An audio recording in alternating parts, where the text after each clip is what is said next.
Well, Lloyd, we're back and we're going to be starting our 15th episode together. This has been terrific. I've learned an awful lot. This is a whole new area for me.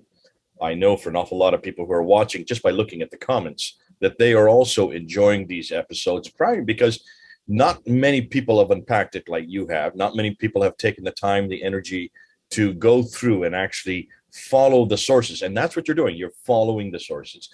We've demanded people, if they're going to come back on you, if they're going to try to rebut you, that they support what they're saying, they source what they're saying. So far, that hasn't happened. It may still do, and I'm encouraging Muslims to do so. So here's another subject, and this is a subject concerning homicide. You're telling me, and I was kind of surprised to hear this, that actually murdering other people, this is homicide. This is not revenge. This is not to do with warfare. This is actually murdering people. What we would call homicide today is actually obliged. It's actually a part of Sharia law. Now, this is new to me. So hold on, folks. I'm not the one saying this. Our good friend over here, Lloyd, is saying it. But why is he saying it? Not because he's making it up, not because it's an easy out. It's because it looks like the Sharia Reliance of the Traveler says this very thing. Over to you, Lloyd. Help us with this one. This should be exciting. Okay, well, thank you, Jay. Good to be here again. And you're looking healthy and well after your recent bout with COVID. Looking back to normal. I was pretty well back within 3 days, even at that time. Not a very difficult COVID. If that's all the COVID is, we know this is the back end of COVID, and it's just bad colds. That's about it. But anyways, homicide. Help me here. This is something I'd like to hear you talk about. Okay. So again, for the audience, Reliance of the Traveler is the world's most popular Islamic law manual. It is the most owned. It's very possibly on your Muslim neighbor's bookshelf. It is also endorsed by numerous Islamic organizations, authoritative organizations in the world, including Al-Azhar University, which produces thousands of highly trained imams every year. They're a highly prestigious organization. Let me just go briefly into this section here in the Reliance of the Traveler, and I speak of retaliation for killing. Right. Notice it says here, retaliation is obligatory. Now, what is the reference here, so people can go to it? This is O 1.1. Okay, so that's book O. Yeah, it's page 583 in the text itself, and it's page 601 in the PDF. Let's have a look at these references to killing and legalized murder, shall we say, within Islam. It says here, the blood of a Muslim man who testifies that there is no God but Allah and that I am the messenger of Allah is not lawful to shed. So it is not lawful to shed the blood of a Muslim unless he is someone who abandons his religion and the Muslim community. So this is an indication that killing an apostate is legal. This is implied here. We will now go look at further references about this kind of lawful killing within Islam. Right? Notice it says that the killing of a believer is more heinous in Allah's sight than doing away with all of this world. Right? So that's all fine and well. Now, notice it says here, retaliation is obligatory. And it states down here that there are cases of justifiable homicide, such as lawful retaliation. Notice, so Islam allows what they call justifiable homicide or justifiable murder, such as lawful retaliation. Now, notice it states here, under Islamic law, the following are not subject to retaliation. So in other words, if you shed the blood of these people, there is no retaliation. Now, if you shed the blood of a Muslim, there must be retaliation. Do you have a comment, Jay? Yeah, just to make sure, go back to the first one, 01.1. You're saying they can shed the blood of a non-Muslim, but not a Muslim. What would be the criteria for shedding the blood? What would be the reason for shedding the blood? Do they say that? Okay, let's have a look here. Okay, I'm going to jump into the Hedaya, which is the main manual for the Hanafi school of fiqh. And it's also the largest manual that when scholars qualify, when imams, sheikhs, qadis qualify at seminary, at legal school, they qualify on the Hedaya. I want to show you this reference. I'll show you two that give you an idea into the mindset of the Sharia, the mindset of Islam. Notice this. The destruction of the sword is incurred by infidels, although they be not the first aggressors, as appears from various passages in the sacred writings which are received to this effect. And it states here, infidels may be attacked without provocation. Oh, okay. So there doesn't really need to be a reason, is what it's saying here. You can just, if you don't like somebody, if you don't like their face, if you don't like if you had an argument, you can attack them, is what they're saying. Let's not go that far. We would in future, I will unpack this, but I want to provide some kind of clarity to the question you asked. I want to give an insight into this. Jihad is a subset of commanding the right and forbidding the wrong. And Muslims their great commission is to command the right and forbid the wrong. I'm going to go to one more ruling. So this is a jihad ruling, but understand it's a subset of commanding the right. But this tells you that you may be attacked without provocation as a non-Muslim because you are sinning against Allah. So now I will go to my next reference. Notice here, it does say to us, people will perceive that they are attacked for the sake of religion and not for the sake of taking their property. You're attacked for the sake of religion, right? Now, notice it says here, if a Muslim attack infidels without calling them to the faith, he is an offender because this is forbidden. Yes, that is true. Now, I've said multiple times before that Islam, within the Sharia, it will say X is wrong, and then the very next sentence will say X is right for the following reasons. It will contradict itself constantly. Let's look at it do exactly that. If a Muslim attack infidels, that's you, calling them to the faith, without calling them to the faith, he is an offender because this is forbidden. Excellent. But if he does attack them before inviting them, and he kills them, as he says, slay them, and he takes their property, neither fine, expiation, or atonement is due. There is no punishment, because that which protects them, namely Islam, does not exist in them. All right. All right. So let me just say real quick, what this looks like to me is do not attack them if you haven't really called them to faith. However, if you go ahead and attack them, you're already expiated because they're not a Muslim anyway. So pretty much it's giving an excuse that if you did not ask for them to convert, you went ahead and attacked them, killed them. Don't worry about it. Don't worry. They're not Muslims. So therefore, you're good. You're fine. Don't worry about it. So that's is a common theme. This is a common theme in the Sharia. It says, no, this is bad. However, here are all the exceptions and loopholes that cancels and nullifies the rule. You will find that this is a constant theme. In the next episode, Jay, and when we get to that, we'll talk a little bit about the doctrine of obligatory lying in Islam. And you will learn about the main doctrine of lying in Islam, which is called hiyal. And you will see the source of this practice. So, notice here, in the same manner as the slaying of the women or infant children of infidels is forbidden. Oh, thank heavens, killing women and children is forbidden, except if you were to slay them, you are not liable to a fine. Oh, you killed women and children, we'll give you a fine. Oh man, I just checked, there's no fine for that. Yeah, okay, so these are recourses. It's a damned if you do, damned if you don't for us. And good for you. You will, regardless of what the motive is, we're going to go ahead and expiate you. Yeah. If we go through this in more depth, I can provide the references that show just how authoritative this particular book is. But this is the jewel in the crown of the Hanafi fiqh. It's the largest school of jurisprudence in Islam, in Sunni Islam. Now, notice the following are not subject to retaliation. So, in other words, if these people kill certain people, the Reliance of the Traveler, just so Reliance of the Traveler, and we move back to the Shafi'i manual. Yeah. Notice, so if you kill the following categories of people, there is no retaliation against you. There is no penalty against you. No one can attack you because of you murdering the following categories of people. Let's have a look at the categories of people for whom there is no penalty. Jay, if you can read the first one for me. A Muslim for killing a non-Muslim. This corroborates our previous statement, and this is not in relation to jihad. Yeah, there you go. So in the second one, a Jewish or Christian subject of the Islamic State for killing an apostate from Islam, because a subject of the state is under its protection, while killing an apostate from Islam is without consequences. There you go. Right, and this is not even the formal ruling on apostasy, but this is a formal ruling on apostasy. Let's continue. The last one, please, on honor killing. So a father or mother or their fathers or mothers for killing their offspring or offspring's offspring. Wow. honor killing.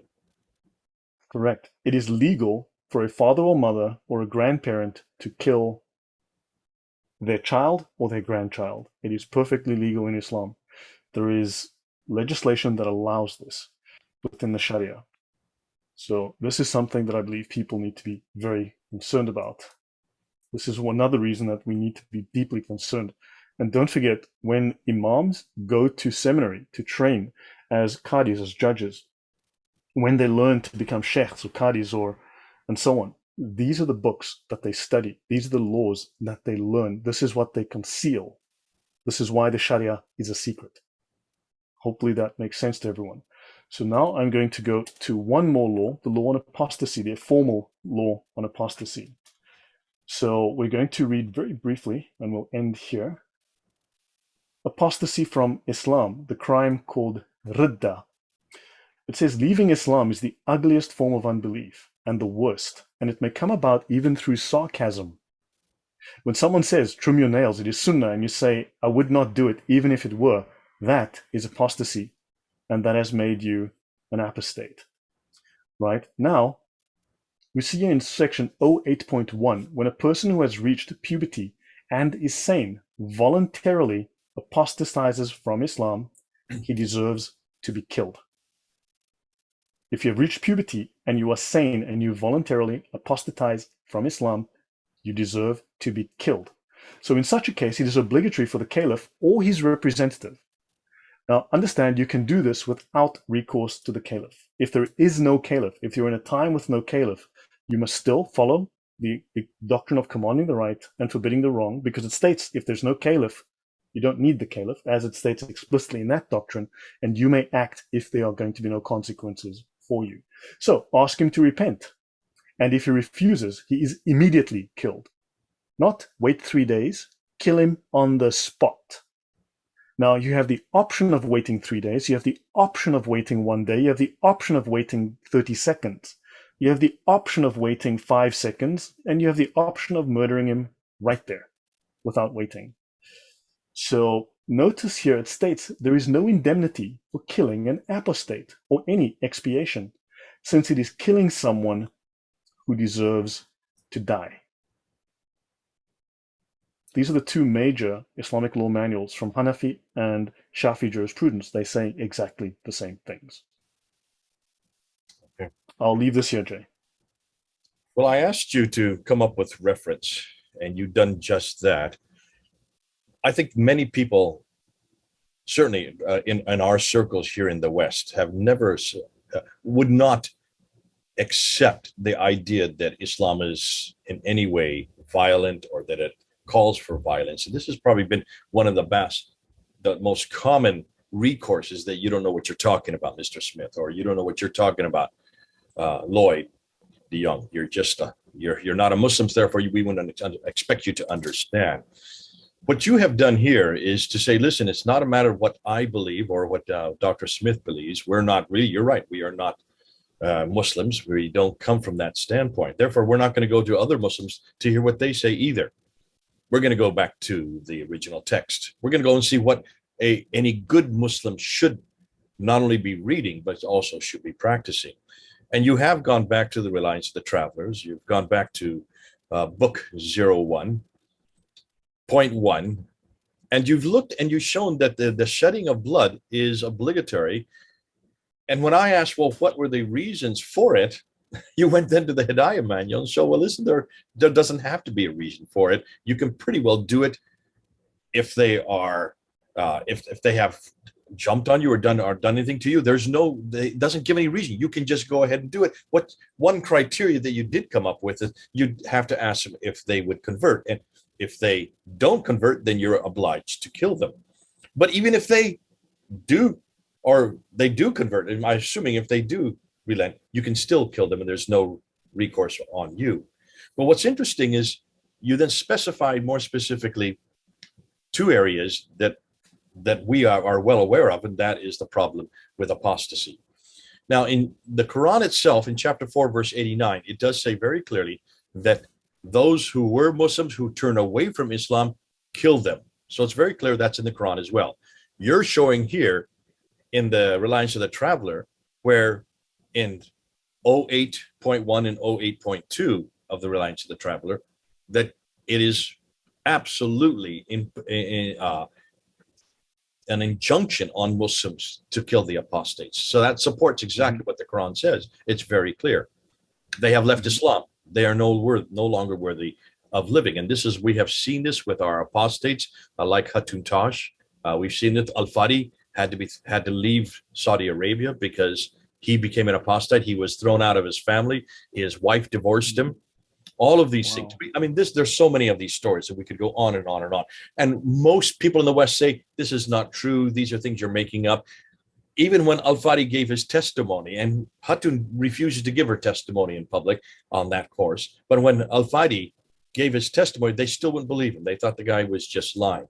And yet you can see why Al-Fadi has had to live under this, and why Hatun has had to live under this. It's straight out of the manual. It's straight out of the Reliance of the Traveler. You went and you also touched on the honor killings. This is one that non-Muslims categorically reject. They said there's no such thing as honor killing. It's happening, but these are aberrations, is what I've always heard.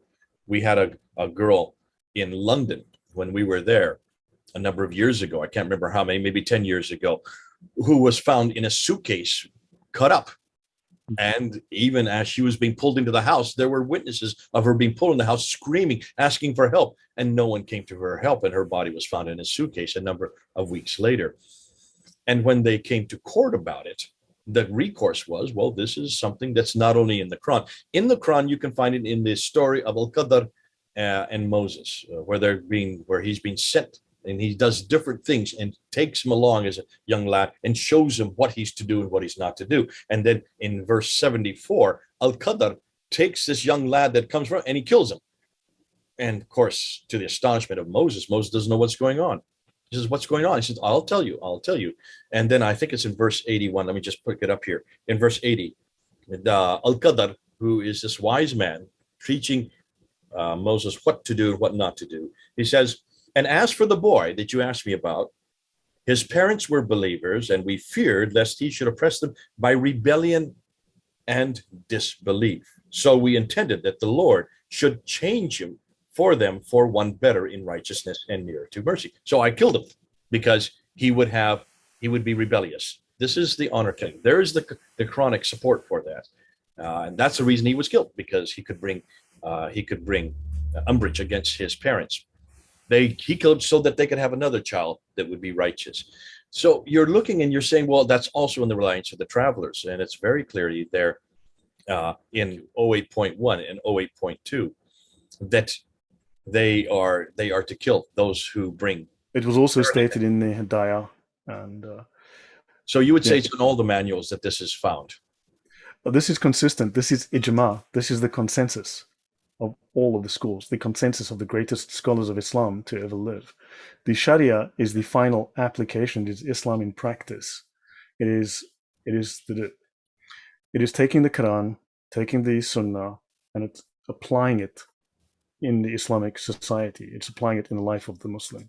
Well, listen, this is so helpful. If I know people are going to balk at this, they're not going to like what they're hearing. Muslims will say this has nothing to do with us today. The problem is there are many Muslims in the West who don't know this. Most of the Muslims that you people are going to come across, they will reject it and say this is not Islamic. It's not the Islam I grew up with. And that's probably true for them. It's just like a Christian saying, don't read the Bible to me. I want to believe what Jesus is or what he did. I don't believe Jesus did any miracles. I don't believe he ever said that there's only one way to salvation. There are many Christians who say that, but you can't read the Bible and get away with that.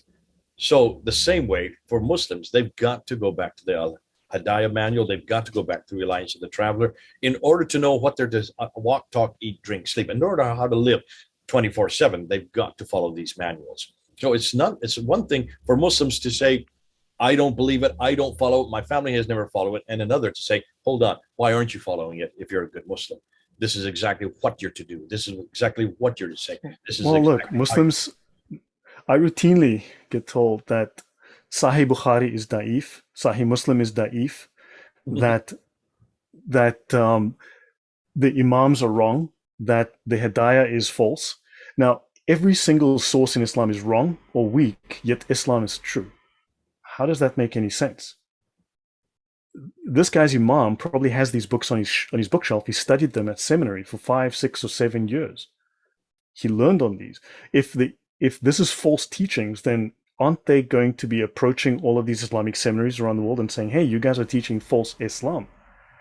And why are we to take the YouTube commenters as authorities? I am pretty sure Al-Azhar University doesn't phone the YouTube commenter for advice.